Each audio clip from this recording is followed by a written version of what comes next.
Bonjour Paul. Bonjour. Alors le sujet d'aujourd'hui, c'est cultiver mon intelligence émotionnelle. Est-ce que vous pouvez nous expliquer un petit peu le pourquoi et le comment de ce sujet? Alors, on parle beaucoup d'intelligence émotionnelle. Qu'est-ce que c'est l'intelligence Déjà, émotionnelle? voilà, on pourrait préciser, émotion, c'est ce qui surgit, qui monte et qui fait une bouffée de chaleur, voilà. Quand ça s'installe un tout petit peu plus dans le temps, c'est un sentiment qui m'habite. Quand ça s'installe encore un peu plus dans le temps, on va dire que c'est un état émotionnel. Et puis parfois, ça prend carrément la forme d'un tempérament. Donc c'est la même chose, c'est une ligne, c'est une question de temps. Voilà, alors on parle toujours d'intelligence émotionnelle sur tous ces thèmes-là, et en même temps, voilà, de l'émotion qui est une fraction de quelques secondes, au tempérament colérique. Voilà, il y a toute une échelle de temps, et comment apprendre à gérer les émotions dans l'instant pour qu'elles s'installent de moins en moins comme sentiment, état, voire tempérament. Mais pourquoi c'est pas bon une émotion? Alors c'est très bon une émotion. Une émotion, ça a une raison d'être, ça surgit en nous pour nous passer un message. Ce qui serait moins confortable, c'est que l'émotion nous déborde et puis qu'elle s'installe et que ça dure. Voilà, si on est profondément triste pendant plusieurs semaines ou si on est en colère pendant des mois, voilà, c'est peut-être pas le plus grand confort pour chacun. Alors pour commencer à apprendre à gérer ces émotions qui ont leur raison d'être, d'abord c'est intéressant de regarder qu'on a trois attitudes possibles. Certains pratiquent beaucoup le blocage, voilà, bloquer l'émotion, faire en sorte de ne pas la ressentir, Alors, est-ce que c'est bien ça? Pas forcément. Enfin, j'imagine que vous n'êtes pas dans le bien ou pas bien, mais disons ça peut être que toxique. Le risque, c'est que cette émotion ressurgisse, soit de façon très très violente, voilà, ou qu'elle se transforme en somatisation. Hein, on va finir par en avoir plein le dos. Il peut y avoir des choses comme ça. Donc bloquer l'émotion. C'est pas forcément l'idéal. Une autre habitude que nous avons souvent, c'est de chercher à sortir de l'émotion, c'est-à-dire à faire diversion, à passer à autre chose.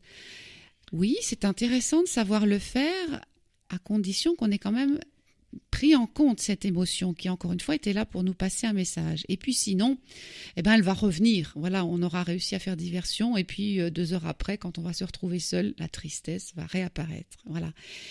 Et la troisième option par rapport à l'émotion, c'est d'entrer dans l'émotion. Elle a un message à nous passer. Est-ce qu'on peut entrer dans le fait que ce message arrive, que ça produit quelque chose chez nous, que ça... Voilà, ça c'est là vraiment... Alors c'est pas simple, hein, c'est pas simple, ça se travaille. Et c'est là que vraiment l'émotion va devenir positive, intéressante, et qu'on va retrouver une légèreté par rapport à ce qui nous traverse. Alors c'est vrai que ça me rappelle la chronique qu'on a fait pendant un certain temps sur cette antenne avec Manick Godaré qui nous a parlé de la technique Tipeee, justement. Voilà, tout à fait. C'est tout à fait dans l'esprit de accueillir l'émotion, rentrer dans l'émotion pour qu'elle se dissipe rapidement et qu'on en fasse ce qu'on a à en faire sans se laisser déborder, envahir. Il faut savoir et croire qu'elle va se dissiper. C'est-à-dire que rentrer dans l'émotion en se disant qu'elle va continuer avec cette intensité, on n'ose pas forcément, mais si on sait qu'elle va se dissiper. Alors, est-ce qu'on peut aussi apprendre à reconnaître les sentiments ? Alors voilà, l'intelligence émotionnelle, ça commence par ça. Commencer à observer ces sentiments, ces émotions et essayer de comprendre qui elles sont. Alors, on a 3 façons de les reconnaître. Certains sont très à l'aise avec leur cœur, leur ressenti, et savent dire je suis triste, je suis en colère, voilà. C'est pas forcément le plus simple pour tout le monde. Certains reconnaîtront mieux leurs émotions, leurs sentiments en écoutant ce qui leur passe par la tête. Oh, c'est pas vrai, c'est probablement plutôt de la colère. Voilà, je n'ai pas d'exemple qui me vient tout de suite, mais il y a d'autres... je vais jamais y arriver, voilà, c'est probablement plutôt une tristesse, un découragement. Voilà, certains auront grand intérêt à écouter ces petites phrases qui fusent là, comme ça, dans l'instant. Et puis d'autres Et nous tous, on est invités à observer ces 3 facettes. La 3e facette, c'est notre réaction. Voilà, on bouillonne, on se redresse, on claque une porte un peu violemment. Voilà, c'est ce que j'appelle le côté triple, le côté physique de l'émotion. C'est important d'accueillir de mieux en mieux nos sentiments. De les accueillir de mieux en mieux. Alors, ces émotions, ces sentiments ont un message à nous passer. Donc d'abord, accueillir qu'il y a un message, et puis m'accueillir moi, que je suis perturbée par ce qui se passe. Voilà. Alors comment accueillir ? Ça, c'est tout un travail. On peut, par exemple, prendre le temps de se mettre à l'écart et de dire je suis vraiment découragée là. Ou voilà, ça c'est une façon de se mettre à l'écart. On peut l'exprimer à voix haute, que ce soit à quelqu'un ou à soi-même. Voilà, ouvrir la bouche pour dire je suis en colère. Ça peut être aussi pour certains dessiner, chanter. Voilà, il y a toutes sortes de façons de remarquer qu'elle arrive et de la vivre pleinement, parce qu'encore une fois, elle a quelque chose à nous dire. Alors, donc, se mettre en action. Se mettre en action, voilà. Elle a quelque chose à nous dire, et elle vient nous dire que il y a besoin qu'on se prenne en charge.